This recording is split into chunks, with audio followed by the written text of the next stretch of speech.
Republican party জানিয়ে দিল, আমাদের দলের নেতাকে স্বরাষ্ট্র মন্ত্রণালয়ের দায়িত্ব দাও, নয়তো ভুলে যাও। নতুন পিআর সিস্টেম চালু হওয়ার পর ইতালির সংসদটা হয়ে গেল একটা বিশাল বিয়ে বাড়ির মতো, যেখানে মূল দাওয়াতের অতিথির চেয়েও চাচাতো ভাইয়ের শালার বন্ধুর সংখ্যা বেশি। গতকালে বলছিলাম, রাজনীতির ময়দানে সবচেয়ে বড় বাহাসটি হচ্ছে এখন পিআর পদ্ধতি নিয়ে। পিআর পদ্ধতি ভালো না খারাপ, আমাদের রাজনীতিতে পিআর পদ্ধতি কতটা হালে পানি পাবে, সেটা নিয়ে চলছে বাকবিতণ্ডা আর মান অভিমান। নির্বাচন আর সংবিধান বিশেষজ্ঞদের অনেকেরই মত, দীর্ঘ সময়ে আমরা যে ফার্স্ট পাস্ট দ্য পোস্ট অর্থাৎ এফপিটিপি ফর্মুলায় অভ্যস্ত ছিলাম, সেখানেই আমাদের স্বজনপ্রীতি আর দলীয়করণের মাত্রা ছাড়িয়ে গিয়েছিল। বারবারই ফিরে এসেছিল স্বৈরাচারের রাজনীতি।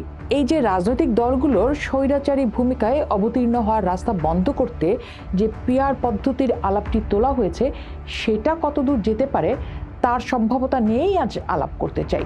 যদিও গতকালকের ভিডিওতে আমরা বলছিলাম যে পিআর মানে কি প্রপোর্শনাল রিপ্রেজেন্টেশন নাকি পাবলিক রিলেশন, তখন আমাদের সেই ভিডিওতে একজন বেশ মজা করে বলেছেন যে পিআর নয়, এটি আসলে ভিআর হওয়া উচিত, অর্থাৎ ভোটার রিপ্রেজেন্টেশন। যাই হোক, সেই পিআর আলাপটিতে যেতে চাই যে পৃথিবীর কোথায় কোথায় কোন কোন দেশে এই পিআর পদ্ধতিটি রয়েছে এবং সেখানে তাদের কি কি অভিজ্ঞতার ভেতর দিয়ে যেতে হয়েছে। আনুপাতিক প্রতিনিধিত্ব বা পিআর হচ্ছে নির্বাচনী ব্যবস্থার এমন একটি পদ্ধতি যেখানে আসন বণ্টন হয় প্রতিটি রাজনৈতিক দলের প্রাপ্ত ভোটের আনুপাতিক হারে। যদি কোনো দল মোট 10% ভোট পায়, তাহলে সেই দল সংসদের 10% বা 30টি আসন পাবে আমাদের দেশের নিয়মে। 1776 সালে আমেরিকান বিপ্লবের সময় দেশটির রাষ্ট্রপতি জন অ্যাডামস তার থটস অন গভর্নমেন্ট লেখায় প্রথম আনুপাতিকতার প্রস্তাবনাগুলো দিয়েছিলেন। তবে আধুনিক বিশ্বে সর্বপ্রথম 1899 সালে বেলজিয়াম এর প্র্যাকটিস শুরু করে। বর্তমান বিশ্বের প্রায় 170টি গণতান্ত্রিক রাষ্ট্রের 91টিতে কোনো না কোনো ফর্মের পিআর পদ্ধতি চালু রয়েছে। উন্নত বিশ্বের দেশগুলোর মধ্যেই এর চর্চা বেশি দেখা যায়, তবে অনেক দেশ পিআর পদ্ধতি শুরু করেও সেখান থেকে বের হয়ে আসতে বাধ্য হয়েছে। সেরকম একটি দেশের অভিজ্ঞতাই আজ আলাপ করব। আশা করছি অন্যান্য দেশের কথাও একসময় আলাপে আসবে। গল্পটা দ্বিতীয় বিশ্বযুদ্ধের পরকার। ইতালি তখন সবেমাত্র মুসোলিনির ফেসিবাদ থেকে মুক্তি পেয়েছে।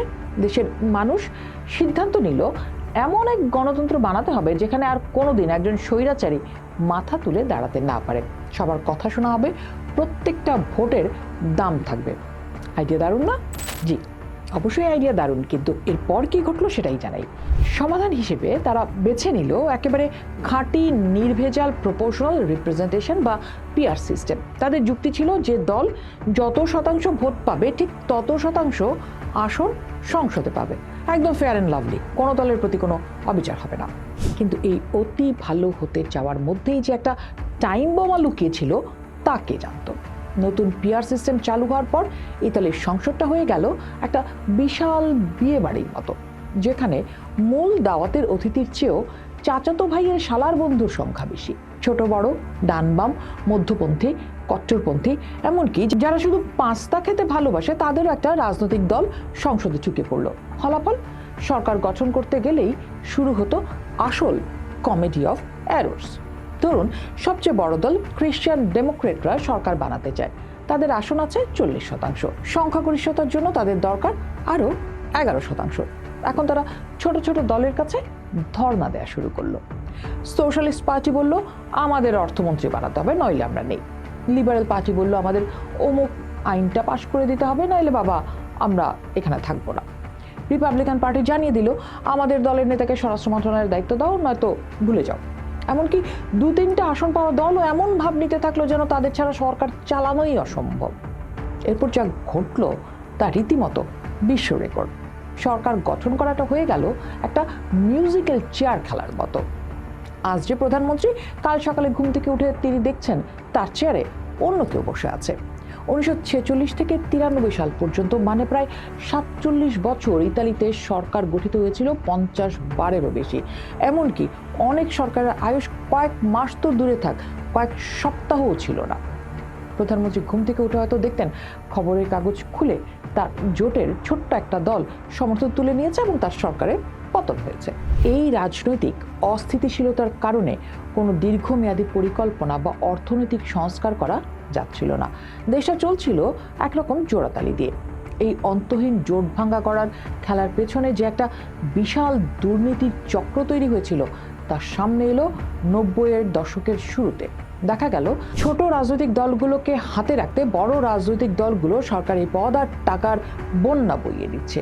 পুরো সিস্টেমটাই একটা তুমি আমাকে মন্ত্রী বানাও আমি তোমাকে সুবিধা দেব মডেলে চলছিল। ইতালির মানুষ তখন বুঝলো সবার কথা শুনতে গিয়ে দেশটার কথাই কেউ শুনছে না।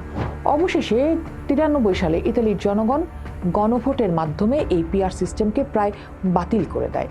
তারা একটি মিশ্র ব্যবস্থার দিকে ঝুঁকে পড়ে, যেখানে বেশিরভাগ আসনই আমাদের দেশের মতো ফার্স্ট পাস্ট দ্য পোস্ট পদ্ধতিতে নির্বাচনের ব্যবস্থা করা হয়। উদ্দেশ্য ছিল একটাই, সংসদে স্থিতিশীলতা আনা। ইতালির এই ক্লাসিক ফ্লপ শো পিআর সিস্টেমের জন্য একটা জীবন্ত সতর্কীকরণ বিজ্ঞপ্তি। এটি দেখায় যে গণতন্ত্রে সবাইকে প্রতিনিধিত্বের সুযোগ দেওয়াটা মহৎ হলেও সেই সুযোগ যদি দেশকে অচল করে দেয় তবে তা উপকারের চেয়ে অপকারী বেশি করে।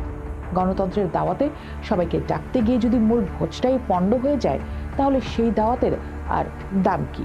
আলাপটা তুলে দিলাম, সামনের দিনে অন্যান্য দেশের অভিজ্ঞতা নিয়েও আলাপ হবে, তারপর নিশ্চয়ই ভেবে দেখা যাবে কি ভালো মনে হয়। পোস্ট দেখুন, ভাবুন, করুন, পোস্টের সাথেই থাকুন।